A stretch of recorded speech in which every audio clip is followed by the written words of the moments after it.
Մենք պետք է մեծ ուշադրություն դարձնենք ոչ միայն այս վերջին 100-ամյակի ընթացքում մեր ինքնապաշտպանական մարտերին, հատկապես 1890-ականից մինչև 1920-ական թվական ընկած հատվածում, երբ հիմնականում մենք կրել ենք պարտություն, այլ նայելով, ուսումնասիրելով մեր պատմությունը եւ ներկայացնելով այն մեր ժողովրդին, պետք է հավասարապես ուսումնասիրենք ամբողջ մեր 5000-ամյա ընթացքը։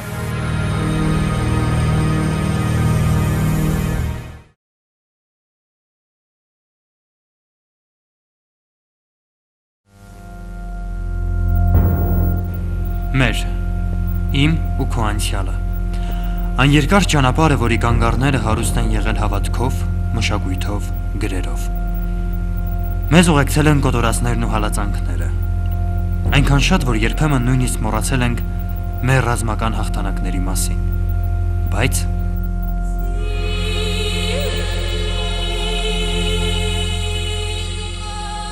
մենք ունենք այնպիսի փայլուն հաղթանակներ, որոնք չենք էլ հիշում եւ ժողովուրդը չի էլ նշում, այսինքն պետությունը չի նշում։ Օրինակներ շատ կարելի է բերել, որովհետեւ մենք ունենք այդ ճակատամարտերի տարին էլ է հայտնի, օրն էլ է հայտնի։ Մի օրինակը, որը այսպես հարաբերականորեն ոչ այնքան հեռու անցյալից է, Հալիձորի ճակատամարտն է, որի մասին ունենք գրած վեպեր, բայց որը դարձյալ պետականորեն եւ ազգովին չենք նշում։ Հալիձորի ճակատամարտը տեղի ունեցել 1727 թվականին մարտի 16-ին նոր տոմարով, այնտեղ ջախջախվել է թուրքական մեծ հզոր բանակը, թուրքերը սպանված միայն տվել են 13000 սպանված եւ 148 մարտական դրոշ են թողել մարտի դաշտում։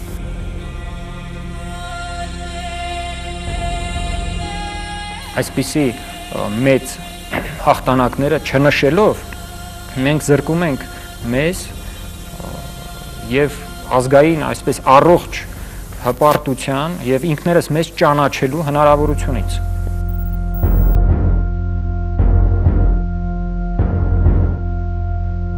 Հայ անհատի հոգեբանության մեջ դրված այսպիսի մի գաղափար կա, նա խաղում է իր խաղը։ Օտար խաղեր չի սիրում խաղալ ընդհանրապես, հա, ասենք ազգեր կան, որոնք սիրում են խաղալ օտար խաղեր, չիմացված խաղեր, հա։ Մենք խաղում ենք միայն մեր խաղը, ուրիշ խաղերից ուղղակի հրաժարվում ենք, բայց խաղալուց խաղում ենք լավ։ Այսինքն եթե հայը դառնում է արհեստավոր, ինքը դառնում է լավ արհեստավոր։ Մի օրինակ կարելի է արդեն բերել, դա հայ զինվորականության պատվո վարքականոնն է, որը պահպանվել է հատկապես Փավստոս Բյուզանդի հայոց պատմության մեջ, ինչպես նաև առանձին դրվագներով Մովսես Խորենացու հայոց պատմության մեջ եւ մեր մյուս պատմագիրների երկերում։ Հավատարմություն եւ անձնուրաց ծառայություն անկախ Հայաստան աշխարհին, երկրին ու թագավորությանը։ Ասպետական պատվի եւ համարումի քաջի անվան ամբից պահպանում, հարկ եղած դեպքում նաև կյանքի գնով։ Հավատարմություն եւ անձնուրաց ծառայություն Հայաստանի պետական համակարգի ամենակարևոր նվիրագործված հաստատությանը, Հայաստանի թագավորին։ Հավատարմություն եւ անձնուրաց ծառայություն Հայաստանի ժողովրդին, բոլոր բնակիչներին անխտիր, անկախ նրանց սոցիալական ծագումից եւ դիրքից։ Քրիստոնեական հավատի եւ ազգային եկեղեցու նկատմամբ բարեպաշտ վերաբերմունք եւ դրանց անձնուրաց պաշտպանություն։ Նվիրվածություն ընտանիքին։ Նվիրվածություն տոհմակիցներին։ Հավատարմություն զինակիցներին։ Եթե մենք համեմատելու լինենք այս արժեհամակարգը առավել հայտնի մյուս ազգերի արժեհամակարգերին, ինչպիսին ասենք ճապոնացի սամուրայների արժեհամակարգն եւ պատվո վարքականոնն է, կամ եվրոպացի ասպետների արժեհամակարգերն են, որոնք ավելի ուշ են առաջացել, կարելի է տեսնել, որ այդ 8 կետերից մեծ մասը համընկնում է մյուս արժեհամակարգերի հետ։ Սակայն երկու կետ շատ հստակ տարբերվում են, շեշտակիորեն տարբերվում են։ Դրանք են առաջին կետը եւ չորրորդ կետը։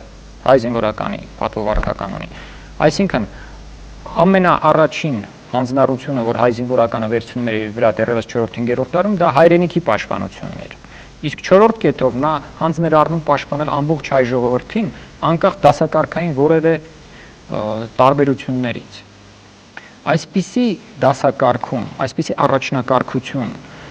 եվրոպացի ասպետների եւ ճապոնացի սամուրայների մոտ պարզապես չկա, նույնիսկ ավելի ուշ շրջանում։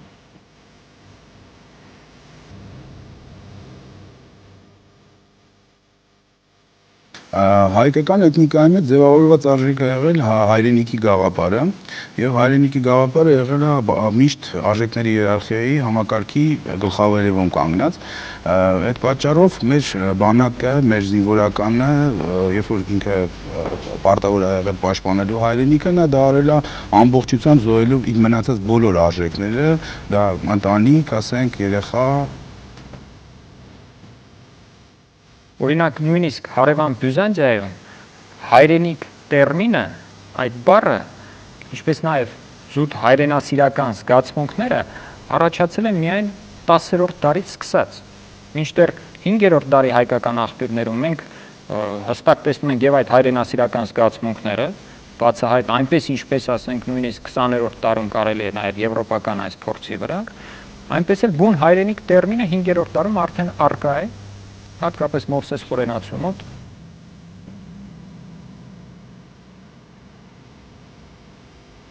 Այս գաղափարի հետ սերտորեն կապված է պատվի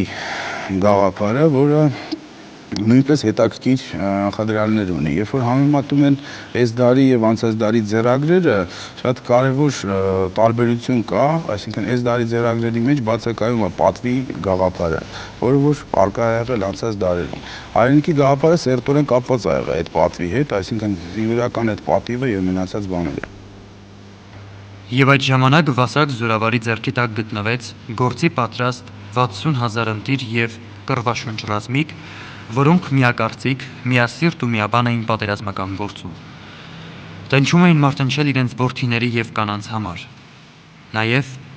կյանքը զոհել հանուն իրենց հայրենիքի ու նրա բնակեցված գավառների։ Տենչում էին մարտնչել հանուն իրենց եկեղեցիների, հանուն իրենց սուրբ եկեղեցիների պաշտոնյա դասի, հանուն իրենց հավատի եւ Աստծու, հանուն իրենց բնիկ արշակունի տերերի։